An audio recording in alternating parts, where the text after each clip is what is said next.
Bom dia.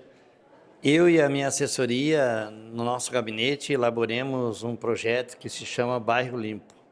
O Bairro Limpo, a gente elaborou esse projeto e tivemos o prazer de chamar o prefeito municipal e ele apresentar aí a secretaria que poderia ajudar nós nesse projeto. Chamamos aí a Codeca, ela entendeu a necessidade desse projeto, que era muito bom para as comunidades. Chamemos também o meio ambiente e a saúde. Estamos indo nos bairros de Caxias do Sul, estivemos agora, poucos dias atrás, no bairro Jardim Iracema, conversamos com o presidente e conversamos com a comunidade e eles entenderam que era de necessidade nós estar executando esse projeto dentro do bairro Jardim Iracema. Também tivemos no bairro Século XX, conversando com o presidente e comunidade, e já realizamos esse projeto Bairro Limpo dentro da comunidade do bairro Século XX, onde a comunidade vem ajudar a limpar o bairro, ela vem ajudar a fazer as atividades dentro do bairro.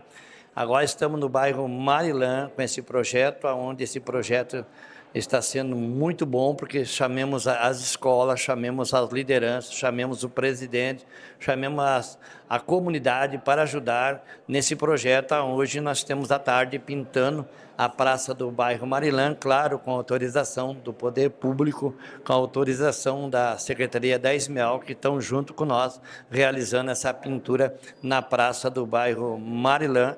E o que me chamou muita atenção, aonde os pais levaram as crianças para ajudar a fazer a limpeza. Então, quando se trata de crianças, temos educando as nossas crianças que deveremos ter um bairro limpo para que nós possamos ter o nosso lazer na praça, para que nós possamos caminhar pelo bairro com um bairro limpo.